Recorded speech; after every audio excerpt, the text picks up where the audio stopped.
my visit in May. I was just out there for 2 weeks, very short trip this time, and is my 5th visit to the region and my 4th visit as the executive officer. So my last visit was in 2018, and at that time I was out there for quite a long time, for 5 weeks. And usually we tend to go out either a trustee or executive officer, or now care of creation officer, every sort of 2 years to the region to try and catch up on everything that's going on over there. So really should have gone out last in 2020, but then obviously we had COVID here. And it's still amazing to think that, Solomons then didn't get COVID until 2022. So, we were coming out of lockdown, and then the poor things went into lockdown again. So just share with you some pictures and some thoughts and reflections on what it was like out there. This picture that's up on your screen at the moment, this is of the offertory that was being carried in. That's, I think John Freeman's just joined us, so that's great. Okay, so what was the reason for me going out there this time? Well, we'd heard that FONO and ORAC was taking place in the Solomon Islands after talking to the General Secretary.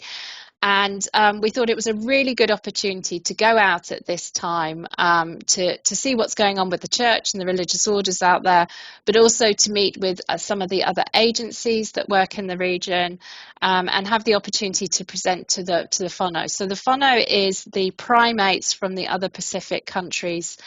So you've got Australia, New Zealand, there was Papua New Guinea, Fiji. So it was a great opportunity to share some of the stuff that we do with them as well. And then the ORAC is the Oceania Regional Agencies Council, and that's the picture on the right-hand side. And the other agencies that were attending that included Australian Border Mission, Anglican Overseas. So it was a great opportunity to come together with them. It was chaired by the Anglican Alliance, and you've got Rachel Carnegie in the picture there. So really good networking opportunities, again, sharing what we're doing, but also hearing about some really interesting stuff that was going on in the region. So we talked about a really great program called Agents of Change, which is all about building up people in the Pacific. So they've got a project they want to do, but they don't necessarily know how to do it. So it gives them the skills to be able to deliver that project, gather other skills along the way, and then do other work in the future. We also learned a lot about gender justice and gender issues, and there was a really interesting piece of research which Anglican Overseas Aid had done with the Mothers Union on Isabel about domestic violence with women. Really interesting facts there about, why women might think domestic violence is acceptable or not even counted as domestic violence for particular reasons. So that was quite harrowing to hear, but really quite interesting to get a greater understanding of why domestic violence has such a high level in the region, and how you can sort of deal with that. So that was really quite interesting as well. Safeguarding, and obviously, Marie was there with me and was able to talk extensively about the observatories projects, and about some sort of initial findings from her PhD.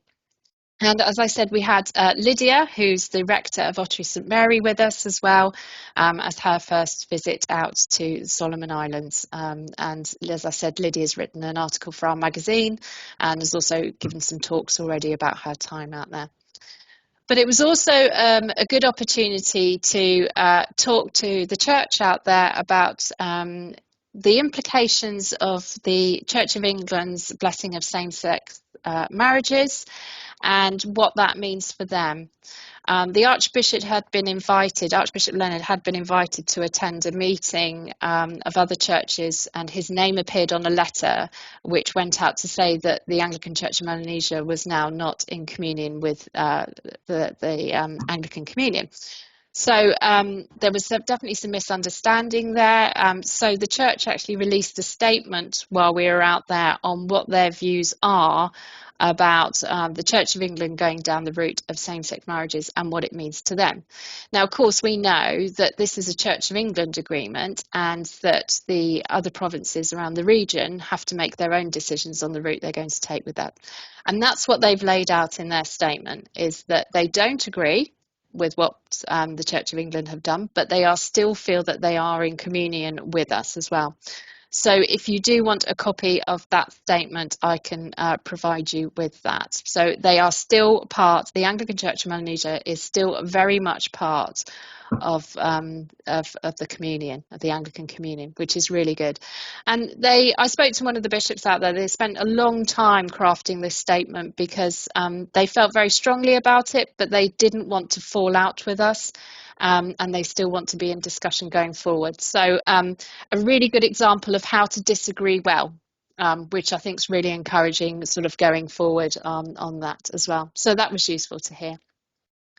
So as I mentioned, Marie was out there and she's going to give a presentation after mine about the work that she was doing out there. So I won't mention too much about it there, but just in those pictures there, you've got Marie doing some awareness training on the observatories. You've got a rain gauge corrector there, and that's the lovely Frida in the picture there, who is the officer that we employ at the Anglican Church of Melanesia to oversee our observatories.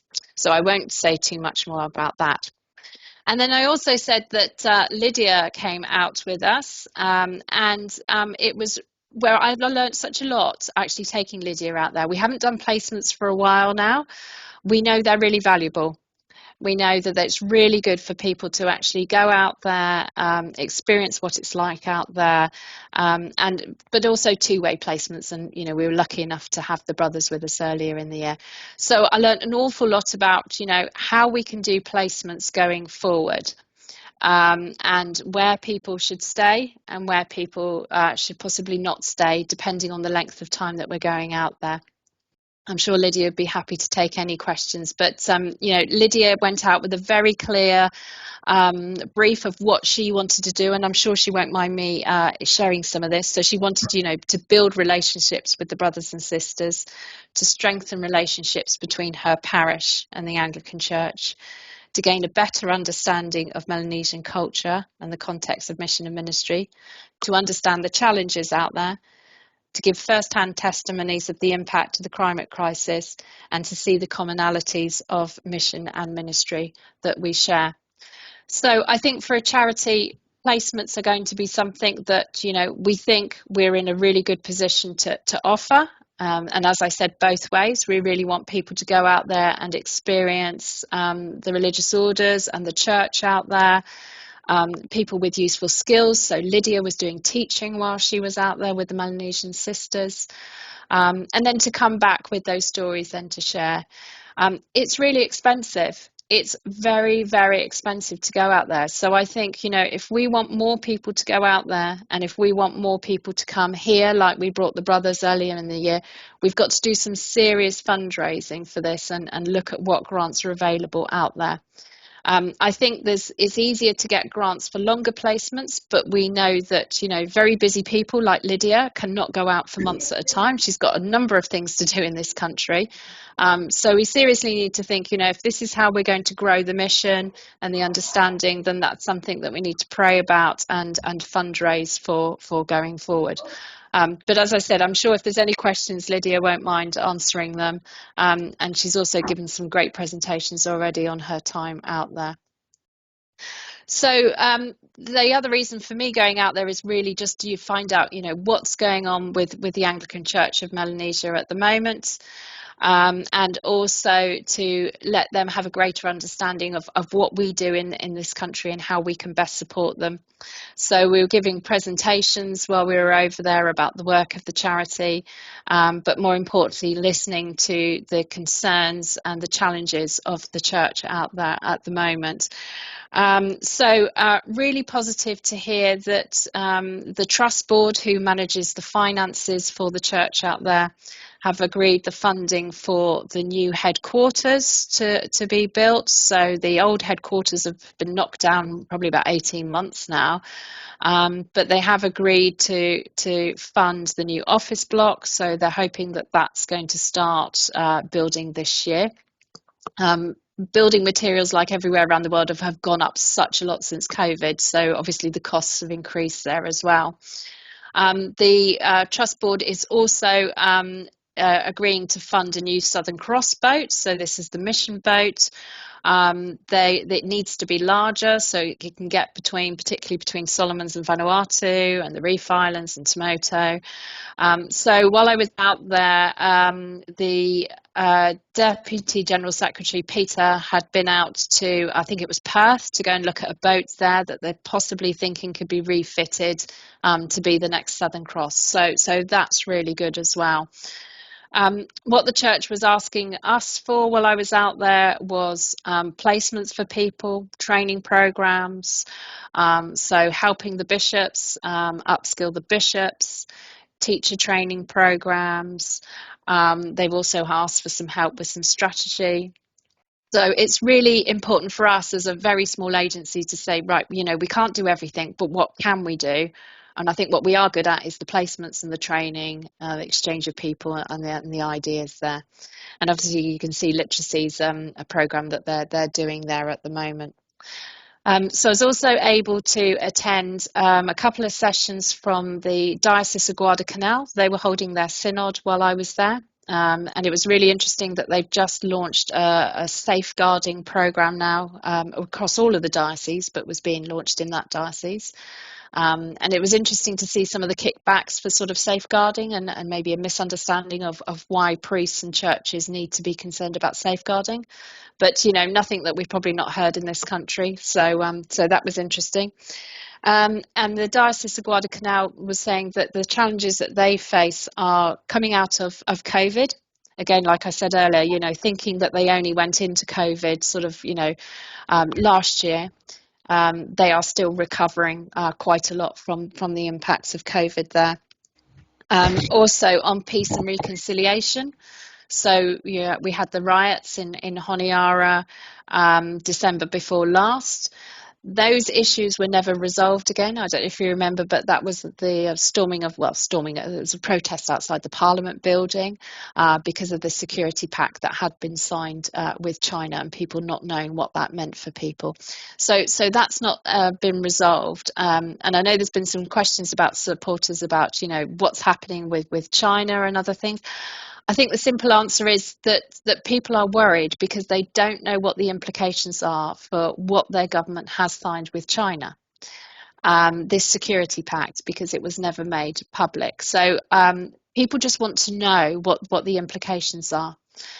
We saw a lot of projects that were funded by China, but also by other countries while we were in Honiara. So the new stadium that's being built for the Pacific Games is branded with China for a shared future.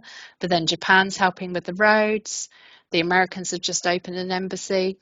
So I think people just want to know what's aid and what's loans. And I think that's what people don't know. And if that was made clearer, then I think then people would feel a lot settled. So that's as much as I know. And when I spoke to people out there, they just said, well, we just don't know the implications for all this aid or loans that are coming into the country and what that will mean for us further down the line as well. So great to catch up with the church and see what they were doing there as well.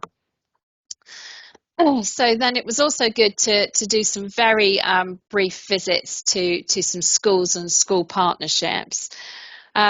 So last year, because of COVID, schools were shut for half of the year.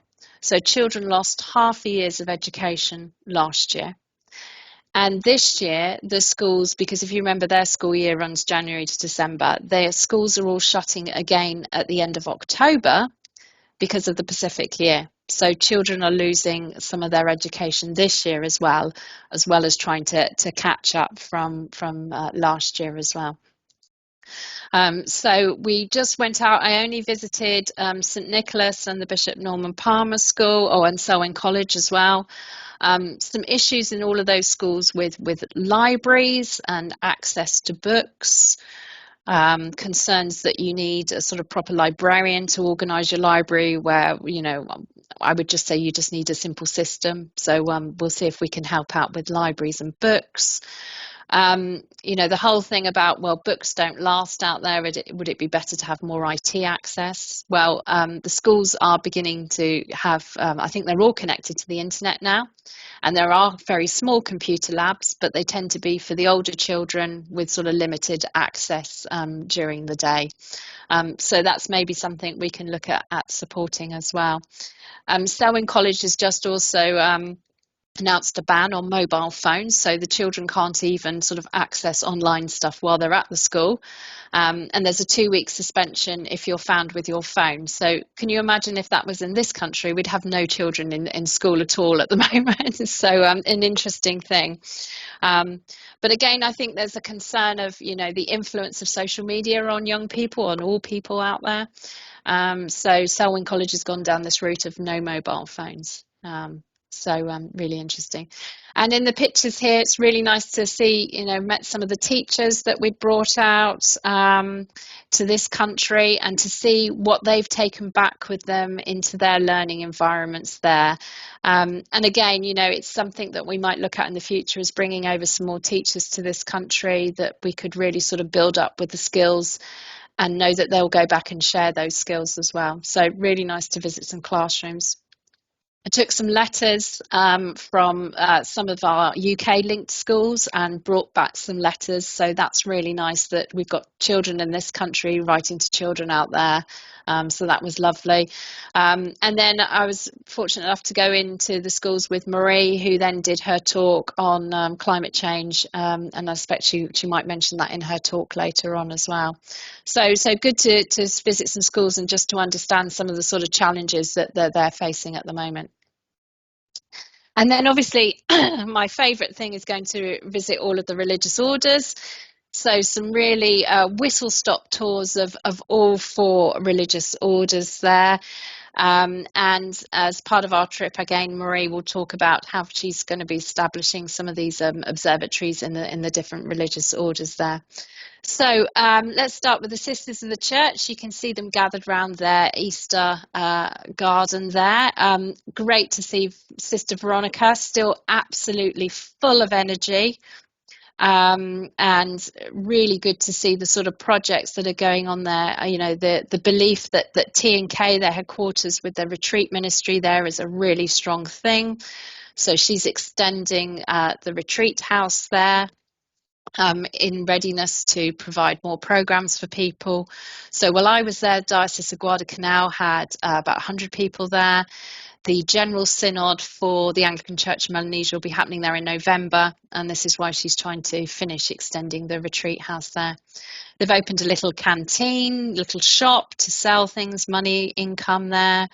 The kindy school's got a new building, so she's got 3 classrooms now for the children that are around there. She's also finished a transit house near the airport, which I'll definitely be using next time, the day I fly out, so I don't have to crawl through Honiara to get to the airport. So lots of, you know, really great stuff going on there as well. The Franciscans, they're also building a new retreat house at Laverna, so it was really good to see that, and just to hear a little bit more about their advocacy work with the environment. The Melanesian brothers are really busy, obviously preparing for their great conference in October, and I've just got the list of the nominations there for the senior leadership. So if people want a list of who's been put forward for that, please let me know. And then looking forward, they're then looking forward to their centenary in 2025. So I can't imagine the sort of organisation that will need to go into that, because I imagine there's going to be thousands and thousands of people there. And then you've got the Melanesian sisters, who Lydia spent a lot of time with. I was only there one night. Great to see Florrie and the head sister and the sisters there. Very challenging site, very, very hot. Even they were saying that it's getting hotter there. So their site is really quite challenging for their ministry. And as you know, we've been raising money for the new chapel there, and the picture on the left was what the chapel looked like while I was there, while Lydia and I were there. And that's the picture sort of 10 days later. The blue chapel is how far they'd got for the dedication of the chapel as well. So we've sent over £30,000 for this project now, and it's really great to see it coming to a finish now. I need to find out what it's like inside, and how much they need to sort of finish off inside, but really great to see that that's finally come together. But yeah, I worry for the sisters. They receive the least attention. And as I said, very challenging site there. So yeah, we need to think about how we can sort of support them. We continue to fund, UK Associates continue to fund the lunches there for the novices. We just need to think about what we can do there. But there's lots of lovely pictures on Facebook of the opening ceremony of the chapel on Pentecost. I was just really sad that this happened. Marie and I left on the Wednesday, and then this opened on the Sunday. But there we go. It is what it is. And then just back to the brothers again.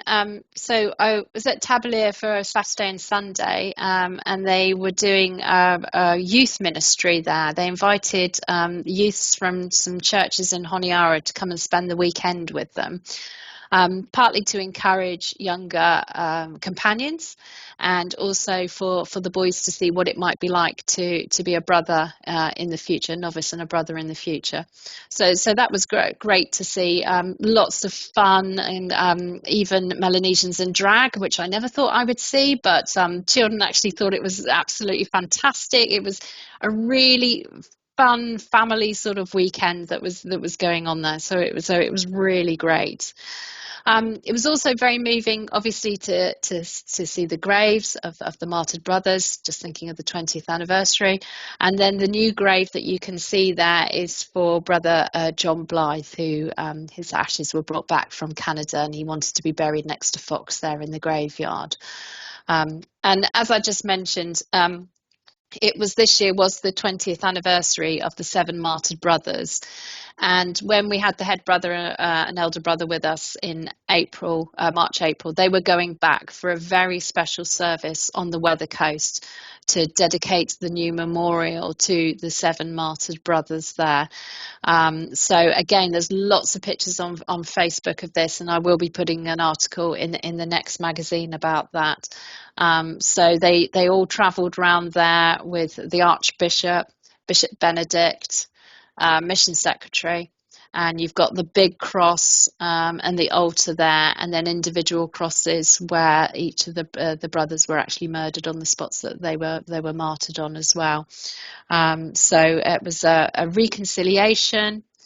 You've got Tagal in there. They held a special service, a Chompu, a service, I probably not said that right, where everybody had the opportunity to talk about how they still felt about what had happened on those very sad days on the Weather Coast there. So an opportunity to come together, remember the brothers, and still talk about, how people are still feeling about this and ways of going forward, which is, really quite moving. Just to share that with you, because I think that's just a really important thing. And then Mothers Union, again, one of my favourite things to do is go and find out what the Mothers Union are up to.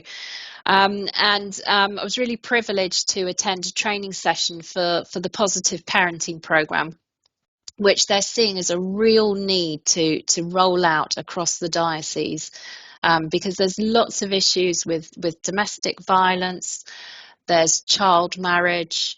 Unfortunately, there are some babies being abandoned, children being taken out of school because they don't see the value of the education of the parents. So the Positive Parenting Programme delivers on so many levels. And again, I'd really like to see us sort of supporting that in prayer, and maybe with some finance there as well. It was really great to visit the sewing workshops which are being established and the Diocese of Guadalcanal. And we've got a lot of sewing machines which are on their way out there, which have been donated by Chester and Exeter Diocese, and particularly by Bideford Mothers Union. And I'm really pleased that Jackie's with us this morning. So thank you, Jackie. I handed over the letter that you gave me for them, and saying that the sewing machines are on their way and they should arrive in July for these Mothers Union sewing workshops. So again, teaching people how to make clothes and how to do income generation for them, really important thing that the Mothers Union are doing there. They've got about 14,000 members in the Solomons at the moment. The numbers have dropped a bit recently. So they're not quite sure whether numbers haven't been collected properly, but really doing well across the diocese. And also they're trying to build up the girls friendly society out there, because for Mothers Union membership in Melanesia, it tends to be married women.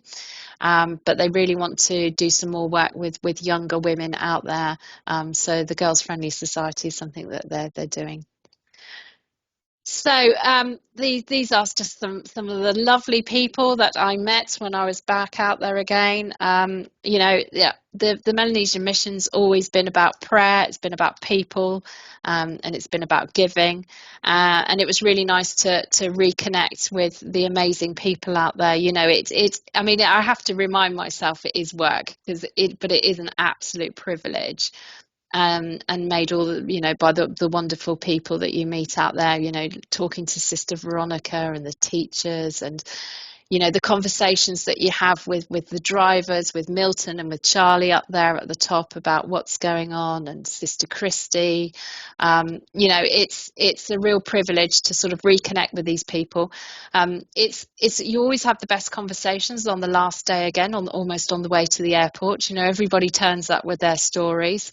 So I think, visits in person, I know we have to consider our carbon footprint, but there's nothing like, sitting down with somebody and having a really good chat face to face, more so than you can do online. So I think, we still need to go out when we can, but be useful, and just be mindful, and, bringing people to this country as well. But it wasn't all work. So we were really delighted, all three of us, to visit Government House, where David Vanagi and Lady Mary as Governor General, and they were really hospitable to inviting us into their home one evening when we had a rather splendid dinner of cottage pie with roast potatoes on top, and some very nice food. But it was lovely to see David and Mary. Still as humble as ever. I think, David's very much looking forward to when everybody does forget about him and he can go and retire home and maybe do his crab fishing and writing his school books that he's always talked about. But really lovely to spend that evening with them. So that was a real joy as well. And then just to go out there and to be reminded just how fragile everything is over there, sort of all the time, with hearing what we do about climate change, but then the church also sharing with us about, how worried the government is out there about non-communicative diseases, heart conditions, cancers, diabetes. And so life is just so fragile, and we were really upset that when we got back we had some very sad news. So in this picture, this is me outside the new retreat house that the Franciscans have established, with the Brother Guardian in the centre, and then on the left hand side, Brother Spencer, who was this wonderful brother, full of energy, had some learning difficulties, possibly some mental health problems as well, but had found his place with the Franciscan brothers. And we got home on the Thursday, and I found out on the Tuesday that he had died. I'm not really sure what happened. I'm wondering whether he had self-harmed himself or something, but he died. He was admitted into the hospital in Honiara on the Tuesday and died 2 hours later. And in the 24 hours leading up to that, another brother Leo, had died in the same hospital from mouth cancer.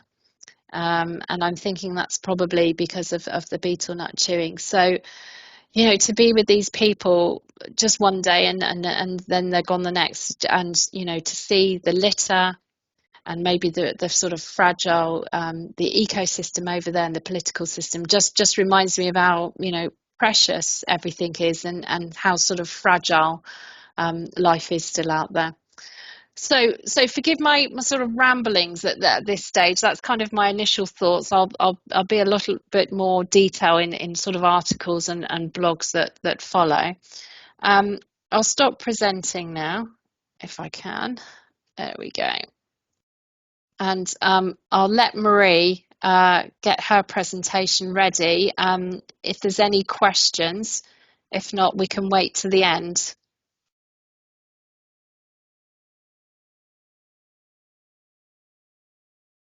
Can you all see my screen? Yeah, I can see that. Yeah, I'm going to mute myself. So I'm going to let Marie kick off, and then if there's any questions, maybe we'll do them at the end. Thanks. Okay, yeah, great to be here with all of you this morning.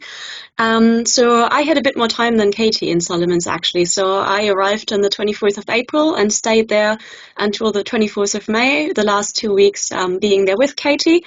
But I had a little bit more time to do work on creation care in Solomon. So the aims of my trip were, first of all, to facilitate the successful expansion of the observatory project that we started out there in 2019. Then also to disseminate some of the findings of my PhD research, which is coming to an end at the moment, and hopefully I'll be done very soon, and speak to relevant stakeholders that these findings might be important to, and then also to maintain and build new networks with respect to creation care for MMUK. So this is kind of an overview of my trip. So we're looking at Solomon Islands. So I did a lot of work in Honiara because it was just meeting lots of stakeholders there. Then I also did go out to West Guadalcanal. And I spent some time in South Malay again, in Walandi and Fanalei particularly. So this is in a bit more detail. I already talked about Honiara. I did go out to Red Beach. I went to Tabalia. I was supposed to go to Selwyn College in Varanasi. Unfortunately, that didn't happen because I got sick with a stomach bug, unfortunately, but Frida went out there. And then I also went to South Malay. So just before I really delve into what we've been up to, you can see Frida. Frida and I met when I went out to Solomon Islands in 2019 for my fieldwork for my PhD research. And we really only had one day together back then. We just realized that we needed to hire someone for this observatory project because otherwise it wouldn't be sustainable to keep it going on the ground. So Frida has been managing this project for the last 4 years. And this was kind of the first time that we actually had the time to fully meet and, spend a lot more time together. So it was absolutely lovely to spend a lot of time with her, get to know her better. And we basically did everything, all these stations that I just talked about. We did everything together, all the meetings and things like that. I spent about a week and a half in Honiara at the start, and the main thing that we did was we had lots of meetings with ACOM staff to decide kind of on how to expand this ACOM Environment Observatory project further. And the main things that we came up with was to go via the religious communities because they see volunteering, as part of their daily life, and also to work closer with schools. Then I did go out to lots of different government offices together with Frida, mainly actually with my PhD research in mind, making sure that some of the findings find implications in, for example, their relocation policies. So I looked at 4 communities in Solomons that have been relocating already as part of my PhD research, and I just wanted to make sure that some of the findings there find like practical implication in their policies. We also talked to the Met Service, making sure that our Environment Observatory project will be much closer connected to their service and data sets in the future. So we're working much closer with the Met Service. I've been meeting with the British High Commissioner, again, about the PhD findings, as well as about the observatory project. Same with the Commonwealth Climate Finance Officer. Frida and I've been meeting with the Mothers Union again. I can just iterate what Katie had said about the Mothers Union doing some absolutely amazing work in Solomon Islands. And they will also start running some environmental awareness programs together with Frida as part of this observatory project. So it doesn't involve the measurement, but it involves the awareness component of the project. You can see Frida and me with Sister Veronica on the right-hand side. So we did go out to, I always struggle with this word, but Tedeteni Kulivuchi, that's the, where the Sisters of the Church have kind of their headquarters. So we went out there, and they're very happy to become part of the Environment Observatory project. There will be a new station at the Christian Care Center very soon. We also ran some environmental awareness sessions for the Honiara base committees of Fanalei and Walandi. So these are two sites that have been part of my research specifically. And in Honiara, you generally have the educated elite of the communities. So we talked to them to let them know about some of the findings. And I'll talk a little bit more about that later. And then Katie and I also ran a training day for ACOM staff, and I also did a lot of training with Frida to make sure that she can do the data analysis for the observatory project in the future. So one thing that we also did is we went out back to Red Beach, which is one of our observatory test sites, and we did train some new volunteers, which you can see on the right-hand side. So the two women there joined our team. In the middle there, you can see Father Eric, who has already been part of the volunteer team there. Red Beach is special in a way that these two ladies that you see, they're actually the community leaders, which was the first time ever that I saw women as leaders of the community, which was great to experience. And what we did there was we ran an awareness session about not just climate change, but also about local things that are happening with environmental pollution. For example, one thing that people are not really aware of is plastic. So, in the past, everyone had banana leaves and you could just throw them anywhere. And kind of, unfortunately, the same thing happens with plastic bags a lot at the moment. So we did an awareness on what to do with plastic, what to do with, coastal protection, keeping the mangroves alive, the corals. So some very local things as well as climate change. And then we went out to South Malaita for a little bit over a week. So we mainly stayed on Fanalei Island, which is part of my PhD case study sites. But we did also go to Walandi, to Port Adams School, and to Malau, which is another small island. It's all off the coast of South Malaita. So it's quite nice how you get there. You fly in these really tiny airplanes with just 10 people on board, and then you take an outboard motor for around 2 hours around the tip of the island. Seas were quite rough. Again, this is where you kind of realize how fragile everything is. But it is also a big adventure to get there, I'm not going to lie. So this is Fanalei Island, and I was shocked when I got there. So I've been staying on this island for 2 months during my field research in 2019. And while I was there in 2019, we had 2 flooding events that were happening while I was there. But this time when we came back, the high tide was coming in every morning. So every morning you would see all these pathways, like on the right-hand side, underwater. And it wasn't like a special event anymore. It was a daily occurrence, basically. And this island is really struggling with coastal flooding. Same thing is kind of with the shoreline change. So in 2019, I walked along the shoreline.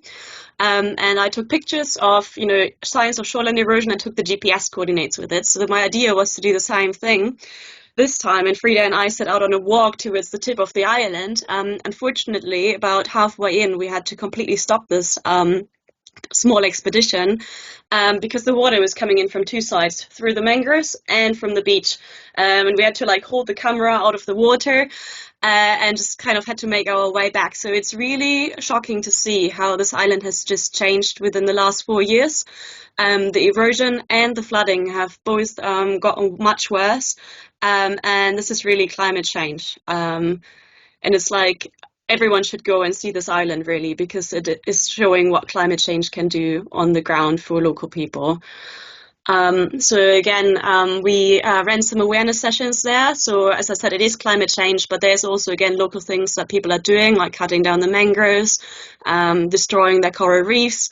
So it is getting, local people to think about their own actions, as well as obviously talking about climate change impacts. In Fanalei, we talked a lot about relocation, actually, because this is really a place that isn't safe anymore for people.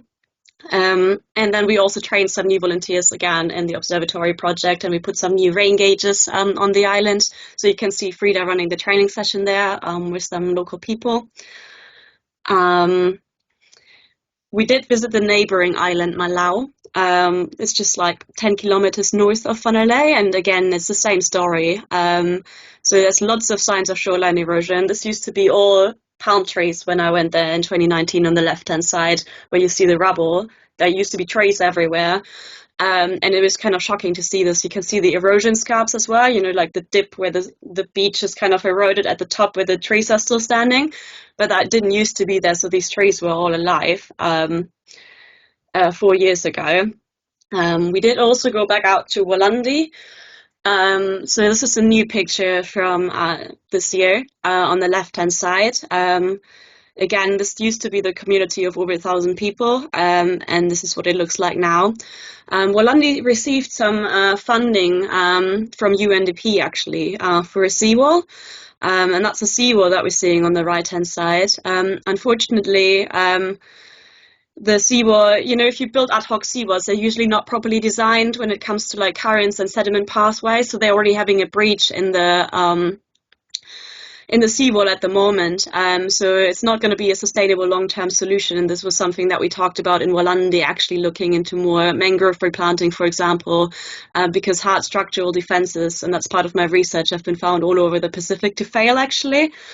So it is looking into sustainable adaptation solutions for these people, and unfortunately the seawall doesn't seem to be one. So this is me talking to the people about the seawall, for example, about relocation, about retreat, about the plastic again as well. It's a really big problem in Walandi. And then again, we also train some volunteers again in taking measurements for the observatory project, and that's Frida and me on the right-hand side, with Timothy Five-Wu next to me. He's actually the main person that is carrying the weight there. He's a really, really dedicated volunteer. It's been great to see the observatory running really well in Walandi. We did also go out to Port Adams School, which is on the mainland of South Malta. So this is a very local school. A lot of the kids had never seen a white woman before. They don't tend to go to Honiara, and I think we should work a lot more with these schools. It's great to engage, the flagship schools of ACOM, at Selwyn College and St. Nicholas, but they get a lot of attention versus these schools out in, the outer islands that are run by the government. They don't really get any attention. And it was really, really nice to see how interested the students were, in environmental change, in climate change. It would be really good for us, I think, to do more awareness sessions in these outer schools where people really don't have an idea yet about climate change, for example, as well. So then we came back to Honiara for just one night, and then went out to Tabalia and actually joined Katie there. I had already met head brother Augustine and elder brother Harry in London, so they had already agreed to become part of the Environment Observatory project prior to my visit, but we did discuss the details about how the observatories could be run at the Melanesian Brotherhood, and Frida has just been out last week actually to set up an observatory there as well. And one thing that I did is I actually also gave an awareness session for the brothers, and not just the brothers, because as Katie had said, they also had their youth program there at the same time. So there were lots of local people that also kind of joined in for the session. And the questions really showed how interested people are in what is happening to their islands and how can they be part of the solution as well. They don't want to just wait for, someone to do a project with them. They also want to do things themselves. And one thing that the brothers actually suggested is that they would like to have a little booklet with information on environmental change that they can take out for their practical year. To make sure that all this knowledge that, for example, I gave in this awareness session is actually brought out to all the outer islands as well. And this is something that Frida and I would like to be working on in the coming months, actually. There's been interest from the other religious communities on that as well as the Mothers Union, actually. So Frida and I met with the Mothers Union, and they would be really interested in having such a booklet as well.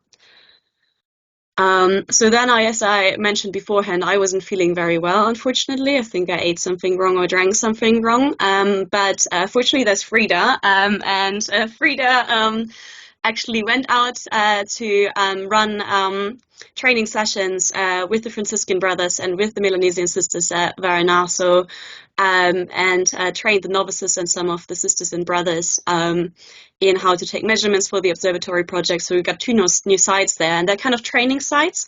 So the idea is that they're not going to be the only sites for the religious communities, but that the novices receive training at these training sites and then can take their knowledge out to wherever they have households across Solomon Islands, and can then set up their own observatories with our equipment, obviously, on these different islands. So then we came back, and Katie talked a lot about the Oceania Regional Advisory Committee already and the FONO. I'm just going to talk a little bit about what I did as part of that.